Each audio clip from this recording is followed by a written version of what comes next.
Welcome to another episode of Fight the Burnout. Today we have, he's become a good friend of mine through another little video group that we have, but David Berez, he's a 20-year police veteran from New Jersey, did his time and then has gone through some stuff towards the end, which he's going to tell us about today. I'm looking forward to it. He's got a lot of really cool stuff behind him. If you're watching the video, really have a look at that. It's every time I talk to him, it's I'm always going, what's behind him? But anyways, we digress. So Dave, as usual, why don't we let you take it away? Tell us a little bit about your story. Tell us about your experience with burnout, and because I know with law enforcement, as I've talked to many people and experienced myself, it's the best job in the world, but it's also the hardest job in the world. And so why don't you take it away? Tell us a little bit about yourself. Awesome. First, thanks for having me on your podcast. It's an honor to be with you, and I love the way we met, and wish we can get back into a little bit towards the end. But yeah, so I was a retired police officer. I am a retired police officer with 20 years of experience at East Windsor Police Department. Prior to that, I was a volunteer EMT. I started when I was 14 years old. Which came out of, honestly, my parents' divorce. Like, I needed something to focus on in that process. So I joined the rescue squad, became an EMT. And then I have a total of 30 years of experience with the emergency services from the time I was 14 up until the time I was 44 when I retired as a police officer. In that time frame between the EMS side and the police side, I was in college at Hofstra University in Long Island.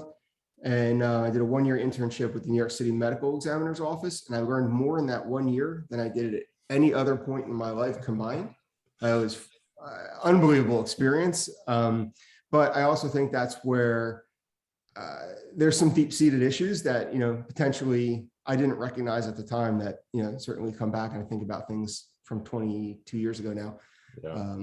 But it was an awesome experience. And, it's when I look back on all of that, I don't think there's one specific incident that reigns supreme as far as, what affects me now. It's, death by 1,000 cuts, as we've talked about before. And it builds up over time. And so at the end of my police career, which was my last day was December 31st of 2019. I just recognized it was time to go. I wanted to close that chapter. I was tired of missing family milestones. I was tired of missing school events and youth sports, and it was recognizable to me that I need to close the chapter and start a new one.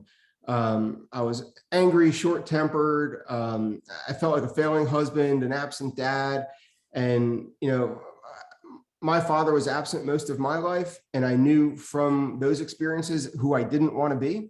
Yep. And unfortunately, I felt like I was slipping into some of those trends that failed me as a child. And I recognized that it was time to move on to a new chapter. And then towards the end of my career, I found myself not living up to my oath. And that's a big thing for me. I was never in the military, but the Navy SEALs have the trident, and that trident goes well beyond their service in the SEALs. And they have to live up to their oath to hold on to that trident for the rest of their life. And I feel that's the same way about police badges. We take an oath as police officers, and you have to earn your badge every day. And not that I wasn't earning it, I just felt like that was starting to slip away from me. And I was getting lazy.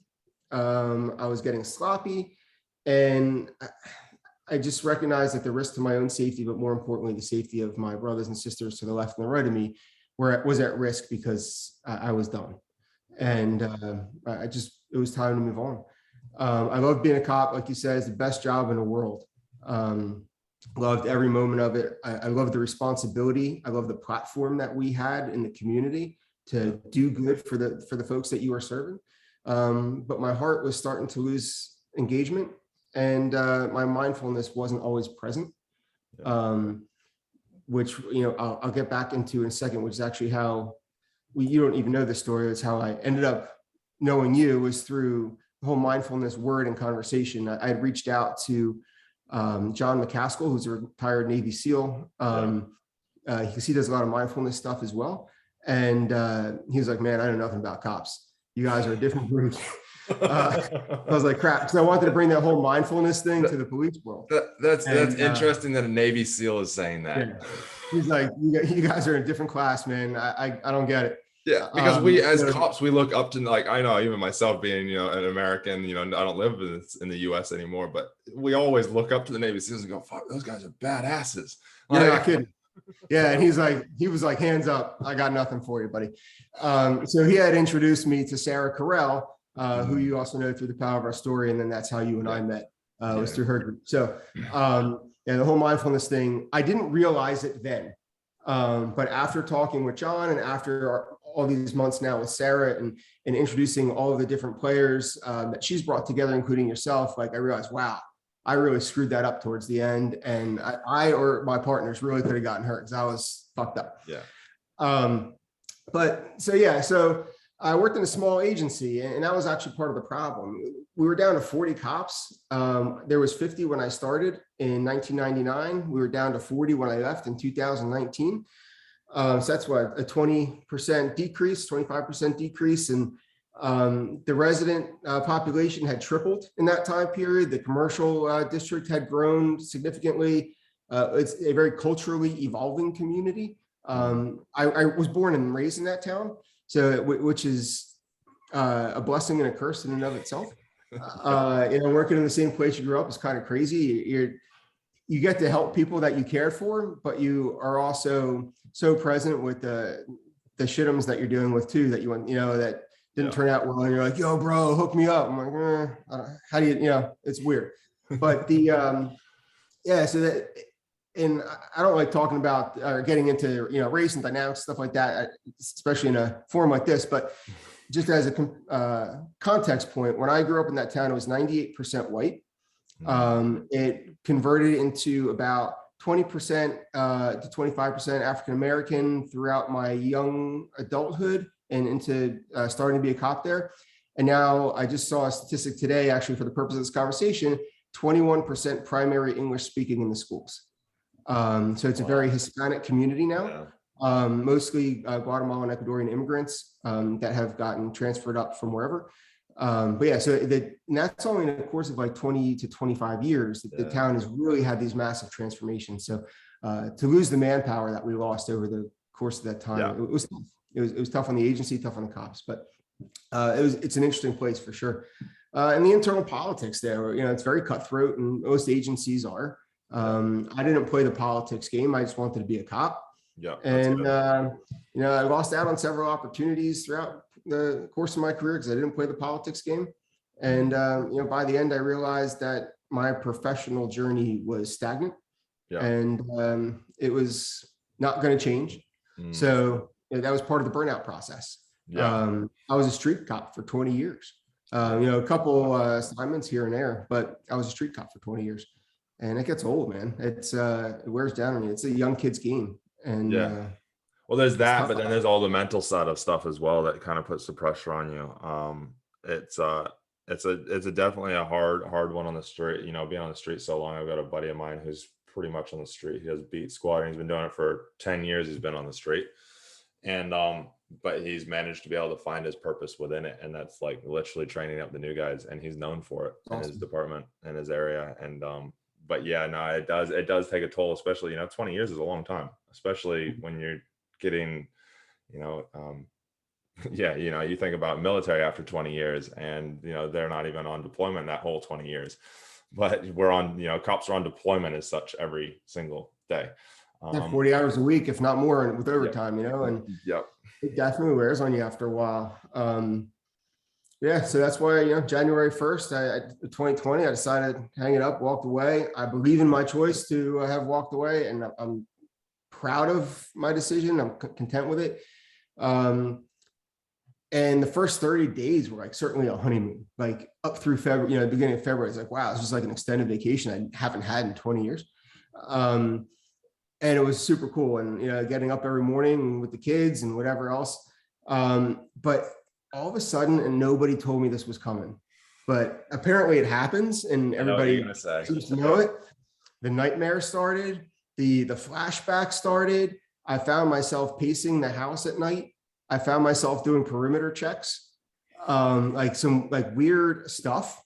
Yeah. And I wake up screaming in the middle of the night. My wife would shake me like, what's going on? I couldn't sleep. And then of course, when you can't sleep, you make the worst decisions, the most of which is probably drinking too much. I certainly went down that route. And that solves the problem for about the first 15 minutes. But then the anxiety it comes back like Mike Tyson punching you in the face. You're not kidding, man. That's terrible. And I was never a big drinker, but I just found it to like calm my anxiety, like in the short term. Yeah. Like you said, the Mike Tyson effect, and makes it twice as bad, coming back in the next couple of days. But I just found myself unraveling, like, February through March, and then COVID hits, which was like this weird thing, and what's the strangest part about all like the COVID stuff was, and it's the first time I've really said it in public, people probably gonna get pissed off at me, but I was happy about it in a weird way, like, because I had felt so isolated. I was starting to feel isolated. I was starting to feel like weirded out about things. And my retirement left me feeling like naked and, vulnerable and lost and alone. But when everybody started isolating themselves because of COVID and the world slowed down and almost came to a screeching halt, I was secretly enjoying that because I felt like it gave me a chance to catch up. So tell me this. I want to touch base on that real quick, because I know some people felt, the same way as you. It was like, oh my God, a relief. Yeah. As an ex-cop and coming out of retirement, because I know, like, for me, I started working on myself before I even hit that button to, resign. But it was still one of the hardest days that I had. I was in tears writing the resignation letter. I had conversations with my wife, and I was like, I'm failing myself, all these different things. But you were at a stage where you're like, okay, no, I'm good. I'm good to go. But okay, so you're going through this stuff. The PTSD obviously starts to really kick in. my looking at it, and from doing the work that I've done and the work that I do, is all of a sudden you let that armor down. So it was like, but then COVID hits. Everybody, the threat level drops. Yep. Because nobody's running around. So it's like all of a sudden it's like, oh, I don't need this armor up because there's nobody around. I don't have that. I know here in Auckland, like, biggest city in New Zealand, the buzz was gone. That energy buzz that you can feel. And I can only imagine what it's like in New Jersey. That buzz, I was like, there's no buzz. This is actually calming. 100%. I'm a cyclist and a runner. So like I'd go out, the first couple of weeks, this whole COVID thing where people were really hunkering in their basements like it was a freaking tornado or something coming. And I'm out riding my bike and running around. It was the most peaceful experience. There was nobody around. So how did that help you get through all that, the flashbacks and that? I can't say that it did, but it was the calming effect of life having halted around me. Like I said, it allowed me to get a chance to catch up. Yeah. The flashbacks and the sleeping issues and the nightmares, whatever, honestly, that came to a slow stop. I don't even say stop, but it slowed down after I started talking about it. Yeah. And so I linked up with Sarah Carell and her group, The Power of Our Story, probably late February, early March. And just listening to everybody that was part of that and talking to them, it gave me the courage to talk to my friends, especially my retired friends, and hear what they were going through, and recently retired as well. I walked away with one of my closest friends from work at the same time, and he was struggling as well. But then talking about it made such a huge difference. And then one of my best friends and one of my partners from work, I talked to him a couple times a week. We golf a couple times a year together. We do car shows together, that kind of stuff. Just sharing stories of years gone by, good ones or bad, just talking about it out loud, and then reminiscing. And it was honestly, that's what quieted my head. And then the next piece that I added to that was writing. So anybody that's struggling and you have like this scrambled eggs thing going on in your head, and you just can't get the omelet together to put it on the plate, writing for me was so cathartic, and it took all of that crazy inside my head and allowed it to live somewhere else, which was, on my computer screen or a piece of paper. Yeah. And I still had it. I can still reflect on it. I know it's there. The stories are still available to me. They're just not stuck in my head, cramming up space for the things that are productive. And for me, that was the hugest piece, because I realized, like, at night, I couldn't stop the thoughts. I couldn't stop the stories in my head. And I would literally just start jotting down notes, and those notes turned into articles. And I truly feel that someday those articles will turn into a book. I'm just not there yet. Yeah. But writing was unbelievable. And then talking about it, everybody says, I hate hashtags, by the way. While I troll Facebook like everybody else, or, LinkedIn, whatever, social media drives me insane. And you can hashtag anything and whatever. But the truth is, like, the hashtag stop the stigma that everybody puts on, things related to mental health. While it seems corny on the internet, it's the truth. The idea of stopping the stigma of mental health issues, it's an injury. Yeah. Whether it's post-traumatic stress, whether it's anything that you've occurred in your life that bothers you, mental health is an injury. And I reflect, most recently on the Simone Biles conversation, and I wrote about that. And if she had broken her leg, everybody would, oh, poor Simone, and not thought twice about it. But she literally had a mental breakdown of sorts. Learning more about it, she had something called the twisties or whatever. But her head was jumbled with stuff that shouldn't be there because of her mental health issues, and she had to walk away for her own safety and for the benefit of her team. That's you're very right here. The mental health side of stuff, people don't see it as an injury. They're starting to, which is really good, because it's getting talked about more. But exactly that, she's performing at the high level. It'd be like telling a Navy SEAL to to not talk about his stuff, or as us cops, we're constantly, there has been that thing, don't talk about the stuff, just move over it, build a bridge and get over it. But what that does is it then makes you make bad decisions. It makes you not perform at the highest level. It makes you get burned out. And in turn, you never performing at your peak, like you recognized at the end, which actually I wanted to ask you, how did you recognize that you were that all of this stuff was going on? You're like, I'm not doing this. What was it that, was there a specific thing, or was it just all, what tell us a little bit about that? Because I know that's a hard one for people. As I realized I was struggling, my wife and I weren't getting along the way we should. My kids were like rolling their eyes at me. And I just became distant. And, somebody said a few weeks ago, when I was having this conversation with them, they said they forgot how to love. And I was like, wow, I was there. Like, I forgot how to love, not only myself, but the people around me. And if you can't love yourself, how do you love the people around you? Like, it's this chicken and egg thing, right? Yep. So I started to claw my way back through coming out of that dark hole, and I thought I was doing really good.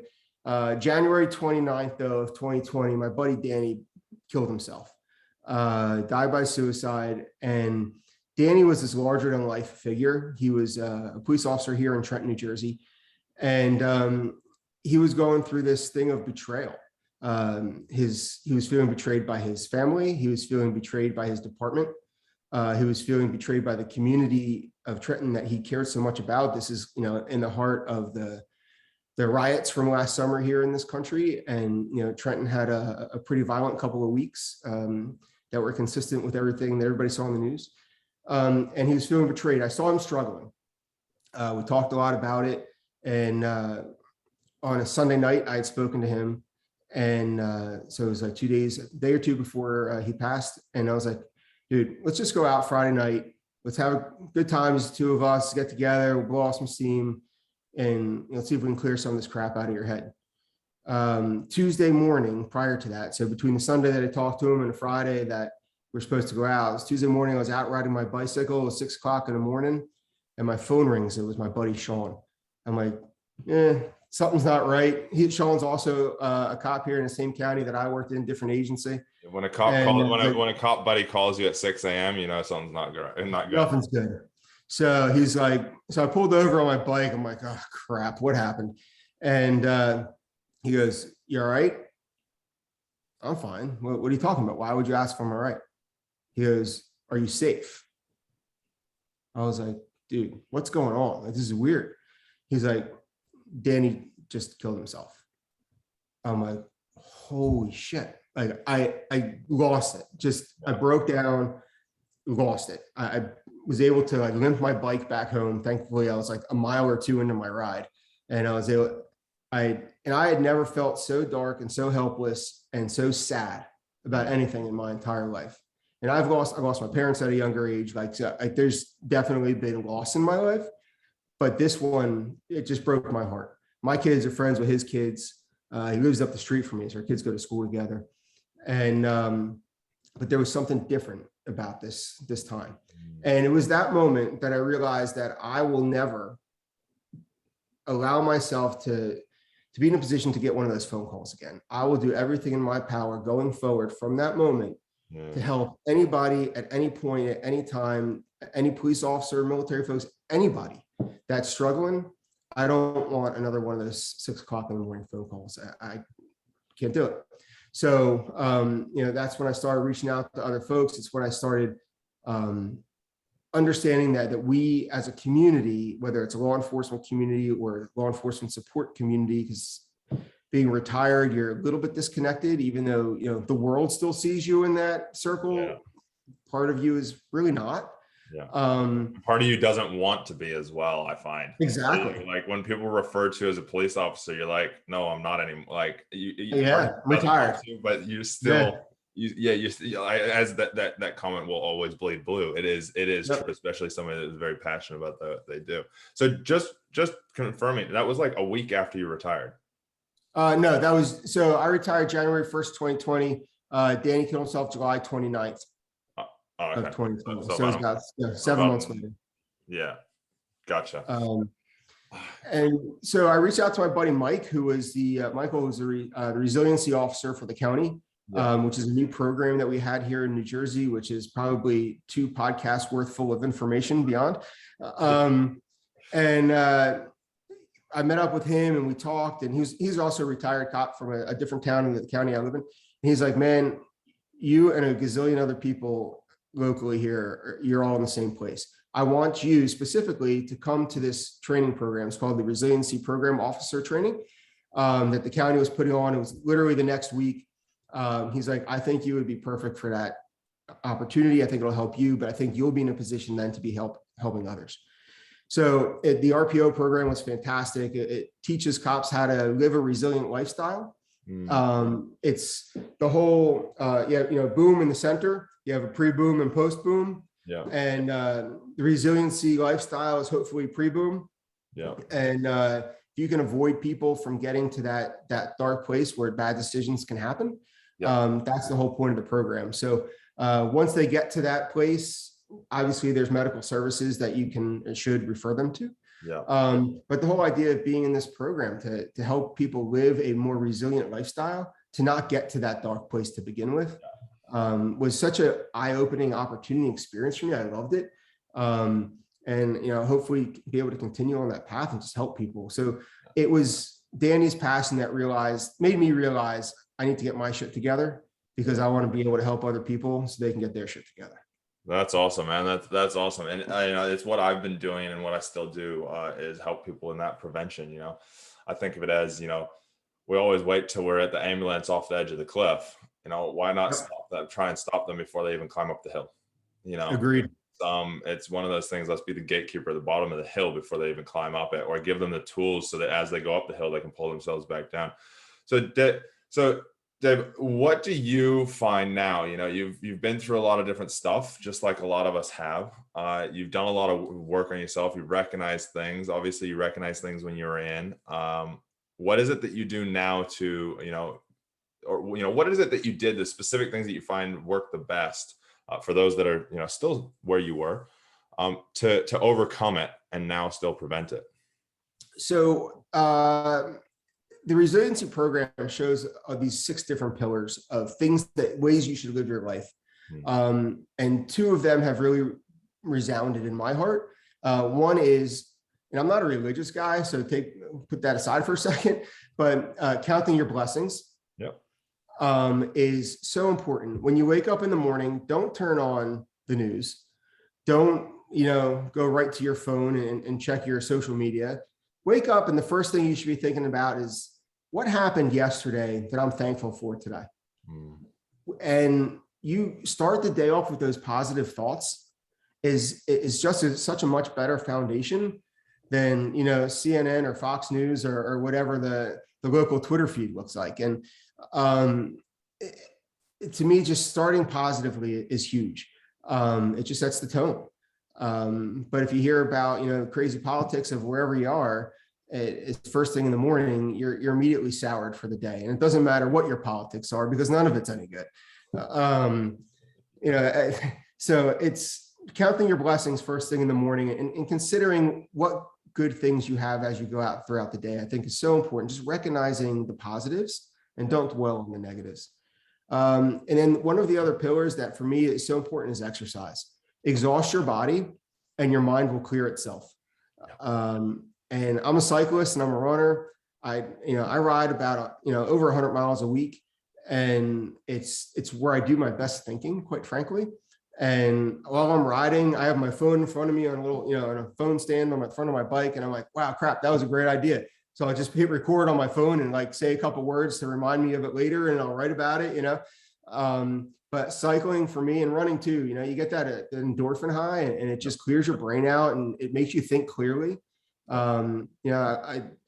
My gym days aren't what they used to be at the age of 46, but I still enjoy it. That was another positive about COVID. We ended up building a home gym because all the gyms closed. Yeah. So I could wake up at 3 a.m. and go throw some weights around if I need to. But exercise is huge. And it's funny because like when I was in college, I was in the Sigma Phi Epsilon fraternity, and which is college fraternities here are huge. And one of the big sayings was spirit healthy, body healthy. Yep. My fraternity was big on that, and it never really made sense to me as a 21-year-old kid going to the bars 4 nights a week and trying to stay awake for class and pass enough where my mom didn't get pissed off. She was paying 40 grand a year for education. But wow, what a profound statement. Spirit healthy, body healthy. And you put those two together and they build off each other. And that's honestly what's really gotten me to the point of just being happy all the time, is being able to exhaust my body and clear my head at the same time. And it's huge. I think it's a real important thing. Many people that I've interviewed in that, it's about staying, that positive mindset. Exercise is a huge one in there, especially short. They find short bursts actually help reduce cortisol levels in that as well. But I talk about this a lot with my clients, and even I've talked a little bit about it here. Is exercise saved my life when I was in the police and I was in my dark days. Because I would go and I love weightlifting. I've got some injuries because of it, but I love weightlifting. I'll run. And when I decide I'm going to run, I enjoy it. But otherwise, if I'm not deciding I want to run, then I just don't do it. Weightlifting is my thing. And, yesterday I burned 800 calories in 60 minutes weightlifting. So, I can destroy myself, and it's not CrossFit. But I say, weightlifting and exercise saved my life. I think the key there, though, is weightlifting saved my life because it was a way to burn things off, but I wasn't doing it in a positive mindset. And I think the two really go together, because you can go in and throw weights around, you can punch the punching bag, try and get that anger out. But if you're constantly focused on the negatives of life going around you, it helps you for a short term, but it doesn't actually help you for that long term. That's the strong spirit, strong body, if I got that right, is very important, because again, that positive thinking as well. If you're in that positive mindset when you go to the gym's no longer a thing to release stuff. It's just a reinforcer, and it just builds you up even more. And that positive mindset is so important. It's one thing that I hammer into people constantly, because you can, you take, for example, this whole COVID thing that's going on, and everybody's afraid of everybody dying. Whereas if you're in a positive mindset and you're in this uplifting thing, yes, it's going to suck if a loved one dies. It always will. It does not matter. It sucks if 7 700 million people died or whatever. The stats were 70 million. But at the same time, you'd be like, hey, there's good things that are coming out of this. We're developing things, that person's in a better space. Let's celebrate their life instead of, being the negative. And I know we took that into a COVID dark place, and there's lots of opinions around it all. But again, it's just staying in that positive mindset. COVID, 100%. like you said, a positive thing. Created a home gym for me. It brought my wife and I even closer together. It caused her to need less certainty in her life, because all of a sudden she had no choice but to be uncertain about everything. Yep. or you can look at it as, my life's over, screw this, which sadly there's lots of people that do that. So I think those two things, like you said, I just wanted to reinforce that for preventing and overcoming, for law enforcement, for first responders, for everybody out there. This podcast isn't just for first responders, and that it's for everybody. It's such an important thing to just focus on those little positive things. It doesn't matter, your dog could die, and I can tell you this, you'll find a positive outcome that you can find if you look for it. Yeah, there's light in every story. Yeah. It's important to see it. And, as we get closer to September 11th here, I'm hoping that tragedy, that people can see some of the light that has come from that. Yeah. And I was a 9/11 rescuer, so like I saw the darkest part of that. I was gonna ask if you got involved without being in New Jersey and being a fresh cop. I mean, that's a whole story in and of itself as well. Like I had worked midnights on the 10th, and I'd gone home. I was living by myself at the time. I was only about 2 years into working, and 2.5 years into my work, and I got a phone call just as I was falling asleep from my sister, who was living in Virginia, in Charlottesville area. And she's like, yo, you have the news on? I'm like, no, I just got off of midnights and I'm going to sleep. You knew that. Like, why are you calling me? She's like, dude, you got to turn the news on. I'm like, seriously? She's, turn the news on. And as a cop, you're like, I don't want to watch the news. Exactly. So I turn it on. I'm like, yep. I was speechless. She's like, are you all right? I'm like, I got to go. So I hung up the phone, right back in my car, right back to work.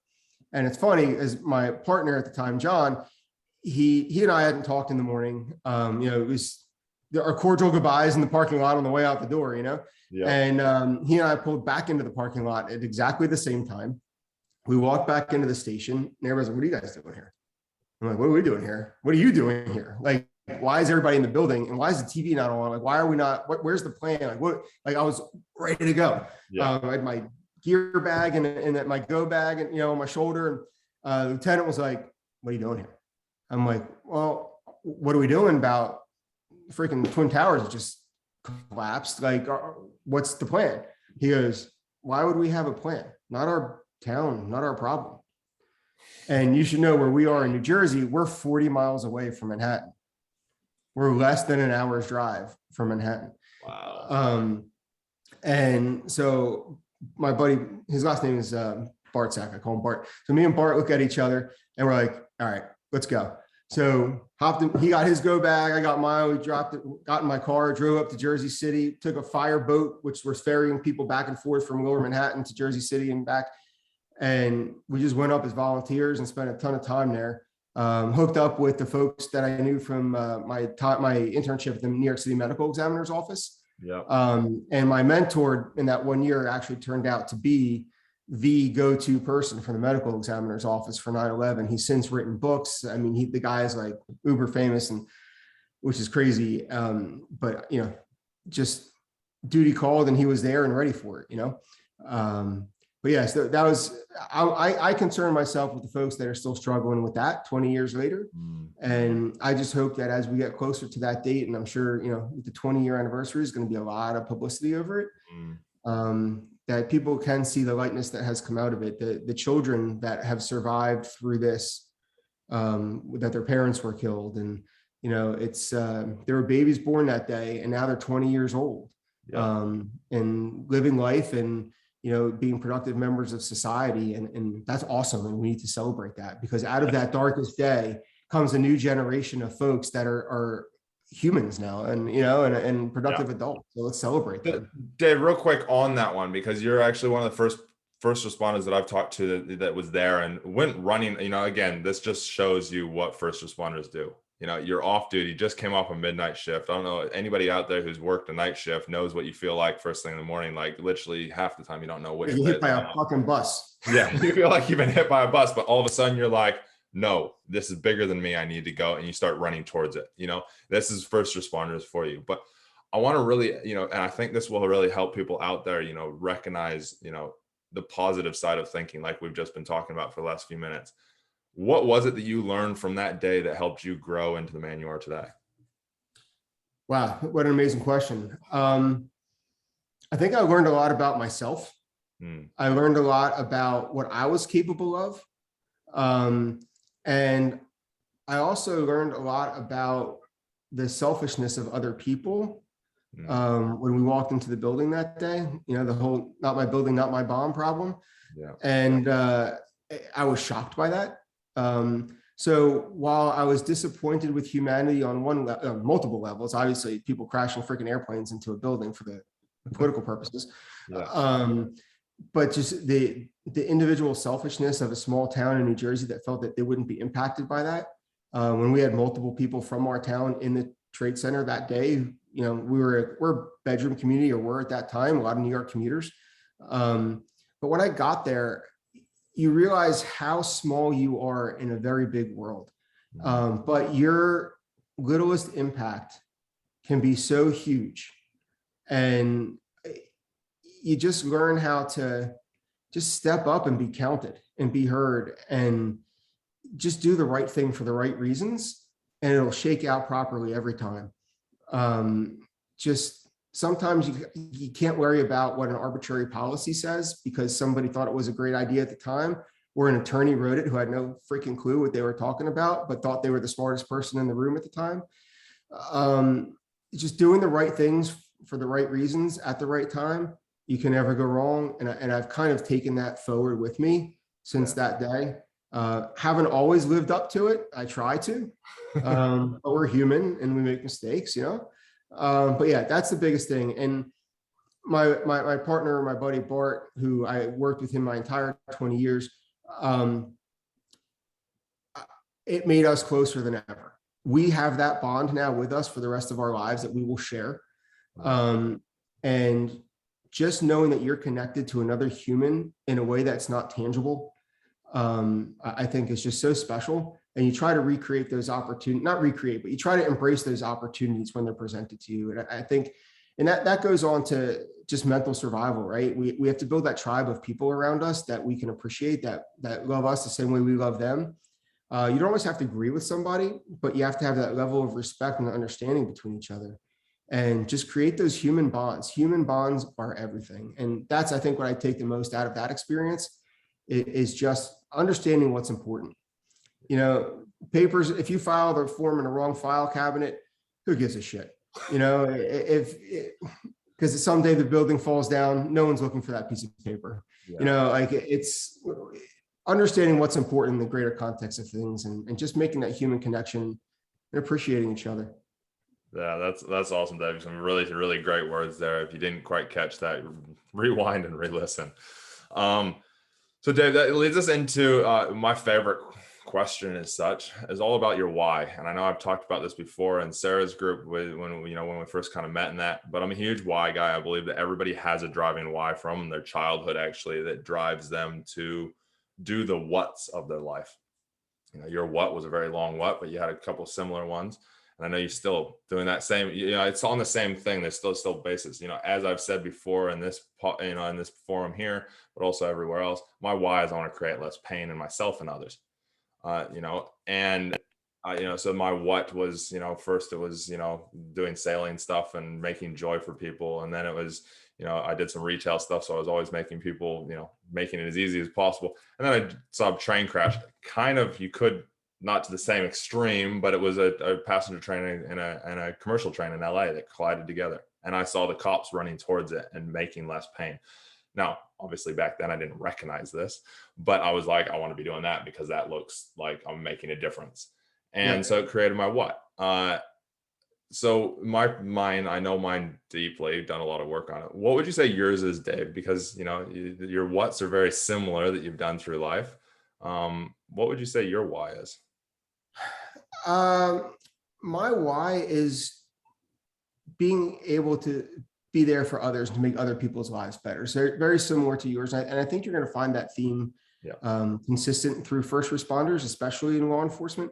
We both know some folks that got into law enforcement because they wanted to chase bad guys and throw them into jail and whatever. And that works for the first, 5 minutes of your career until you realize that's not a long-term plan. And for those that stick around, truly making people's lives better, having a positive impact on others. And through that, I want to leave a positive legacy that my kids can be appreciative, that my kids can respect, look up to, and have as a role model for their own selves as they develop and grow older. We're nothing as humans if we don't leave a positive legacy for those that look up to us. And my why as a small statement would be just making other people's lives better. And that gives me true gratification and validation that I was here. You can see it through everything that you've said today so far. Going into doing the medical stuff first. Doing the same thing. Then law enforcement, and then when you recognize that you weren't doing that you started to go, whoa, wait a second, this isn't right. I need to take a step back. So that's amazing, Dave. It's awesome that you can actually see it in that now as well, because my personal belief, and from doing work and training lots of police officers to get into the force and doing lots of the mindset training with them prior to getting in, is when they have that why, they actually stay focused on that longer and not so much on the political stuff, as we've talked about as well within the police. And I love that question. What is your why? And the reason that kind of resonates with me is my wife asks that question all the time. And she's a marketer. She was in marketing, on the corporate side for 20 years. She has her, own boutique marketing business now that she spans across a bunch of different industries and companies. But the name of her company, not to plug it, but in the context of the conversation, is The Heart of Why. Yeah. And that is how she focuses on helping other people's rebranding or positioning, stuff like that. And so I've heard that for so long, for about our 20 years together. So for you to ask that question I love that connection that we now have, that you didn't even know that was there. But that question is awesome, and it's something I've thought about because of her work and her context. But that's an awesome question. I love the fact that you ask people that. I think that's so special. And I do honestly believe that it is what drives people to stay positive, and stay enjoying what they're 100%. Doing. If you're staying focused on that and not the minuscule little negative things that are flying around, those don't matter. Your why matters. As long as, again, like you said, as long as if you're doing the right thing at the right time, from the right place, you will do it. And if you're doing it from your why, there's no real, because 99% of whys, I haven't come across a negative one yet, but 99% of them are in a positive light and are a good thing, are doing good. I agree. Because humans want to do good. We want to help each other out. It's because of circumstances and because of other things that traumas, to be perfectly honest, that happen, we end up doing bad things. And that's how I try and always, tell people, don't look at somebody as if they're good or bad. Look at them as in, hey, what have they gone through that's causing them to act the way that they are? Because at the end of the day, we're born good, and because of circumstances, we become who we are, and that. So, and it's all about the empathy. And I love looking at it from that construct and that perspective. A very good friend of mine, he and I were talking about the George Floyd incident. And so every cop in the world will say nothing went right with that. There's nothing good about what that guy did, not George Floyd, but the officers, nothing good the way he handled that. It wasn't handled properly. There's so many things that can be said on all sides of that, but the bottom line is that incident was not handled properly. Everybody tried to turn it into a racial thing, which I don't believe that it was. And a very close friend of mine who I do a lot of this work with, bridging the community in the police department, and we're trying to put together a program at this time. He happens to be Black, which has nothing to do with it other than his context is different than mine, being white, right? And he said to me when he prayed on, he's very religious. So when he prayed on it, what he came to was there was a lack of empathy in that officer's eyes. And I was like, It's unbelievable. interesting. It's interesting that he said that, because one of my clients, my police prep clients, sent that video to our group, or posted about it. I hadn't, I don't superly look at the media, and I watched that 9-minute video, and I sat there and I watched it. And I got about a minute and a half, 2 minutes into it. My wife was home, and I went, "This cop has nothing. He's gone through so much stuff. There is nothing there." Yep, he was empty. He was blank. He has no idea what he's doing. He's just sitting there waiting for something. And at the time I was like, what is he waiting for? And obviously he was waiting for the ambulance to come so they could put him into it, because he didn't want to get in the back of the car. But I'm sitting there going, one, what is he waiting for? But again, you're not there, so you don't know. You're not on the other side of the radio. And two, I was like, this guy, he's just sitting there blank. There's just empty. Lack of empathy, lack of anything going on inside his brain. Yeah. And I think the key from this conversation right now is to recognize within yourself, are you becoming empty in things that you used to not be empty in? Because and again, focusing on that why of your life, because if you are feeling like, hey, there's times where I blank out and there's nothing there, start looking and, start asking, talking about it, start, reaching out to people. You don't even have to reach out to people. You literally can talk to people, and people will tell you what they've done in the past when they've been there. And that's when I recognized I could have done 20 years, 25 years for a full pension. I decided to go at 20 for half, for 50% instead of 65. But I knew it was my time to go. Yeah. And I knew that I was ready, and I knew not that I would have been that guy on the news. However, you just don't know if you're going to end up being that guy on the news. Exactly. When you break, and there's no way to know when that moment is going to happen. But if you can recognize that it's coming, it's time to go. Yeah. And you can't be ashamed of it. Whether you did 1 week or 25 years or 30 years or more, you've done your time, and you did it for the right reasons. Yeah. And you should, honor yourself for having put yourself out for that service. Not that many people do. Yeah. And so again, it's not the length of time, it's the quality of service you provided. So when you're ready, it's time. I agree with that one. Yeah, many people say that. I remember I was protecting the prime minister here, and he did that. He's like, I asked him, or one of the guys asked him, he's like, "Oh, why are you leaving now?" And he goes, "I'd rather leave on the top than be a little bit too long and leave on the bottom." 100%. Like I've done that bottom comes up quick. He's like, I've done my time, and I've got other priorities now. And yep. We're like, it's been awesome to serve you. So Dave, if somebody wants to get in touch with you, maybe they want to reach out to you, and actually, maybe they need to talk to somebody, and you're the person, or maybe they want to, get some of your services in that. How do they get in touch? So the best way, if you want to hit up my website, www.64consultants.com, and it's spelled out SIX, the number 4 consultants.com. I am doing a new chapter, in the public safety space, but mostly drug work, helping businesses figure out the workplace impairment piece that we've come to need here, at least in New Jersey and so many other states throughout this country, with the changes in the cannabis laws and in other places. I also am, open to working with defense attorneys to help them with their DUI cases, especially in the drug space. I was a drug guy most of my career. Yeah. And when you're looking at DUIs that are drug involved, there's a need to have an expert review those reports, because the state has the experts. Yeah. So once the experts retire, they're certainly open to review the cases. It has nothing to do with, going to the dark side, as some of my friends would have said. We're all, what was said to me, and I love this, was we're all looking for justice.